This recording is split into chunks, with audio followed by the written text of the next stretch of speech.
Hi there, if you have ever wondered how to download an audiobook from Internet Archive, then that is the video for you. I will show you in today's video how to do that and a bit more, so stay till the end of the video. Also, please check the description below for all the links mentioned. Once we are on the audiobook page that you would like to download, scroll down just a little bit. On the right hand side we see download options. I recommend downloading MP3 in their highest quality available, which in our case is 128 kilobytes per second. However, for audiobooks you might not need the highest quality. It might be best for you to download 64 kilobytes per second to save space on your device and data. You can also download a PDF of the cover, just in case if you would like to create a CD. To get there, just click PDF. And here you can view the cover and how it will look on your CD case. Downloading the file is very straightforward. Once you are on the file that you would like to download, right click on your mouse, save link as, choose the designated folder and click save. That way you will download a whole audiobook in zip file. You might also download individual book chapters. Just hover over the files that you want to download and you will see a down pointing arrow. Click on it and you'll see the drop down list. Then choose the chapter, right click, save link as, choose the designated folder and click save.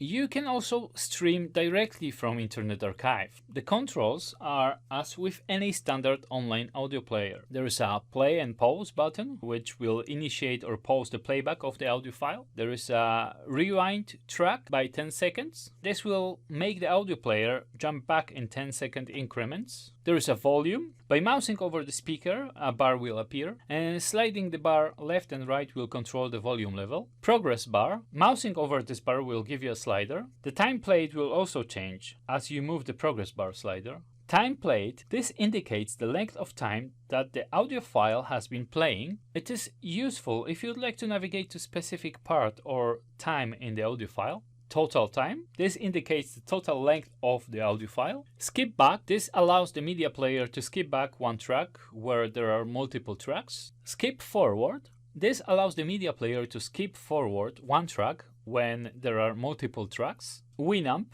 This will replace the media player skin with the Winamp skin. As you see in here, that's a classic Winamp skin. Playback speed. You can play at normal speed, twice the speed, 3 times the speed, or half the speed. And mute. This will toggle the sound on or off. There are nearly 14 million audio recordings on Internet Archive in various languages and topics. If you are searching for audiobooks, check LibriVox audiobooks collection. If you are on the homepage, just scroll down a little and you see here there are over 15,000 audiobooks. Alternatively, you can get there by clicking the audio, and here that's the second recommended as well. Or you just hit all audio and you see that here. Also, it is worth to check the LibriVox site. So as you see, there is a website, they are on archive, and they do have a YouTube channel as well. All links are listed in the description field below. Please do not forget to like it, share it and comment. And if you like the video and you are interested in public domain topic, please consider subscribing to the channel and hit the bell icon to be notified when I upload new content. Thank you very much for watching.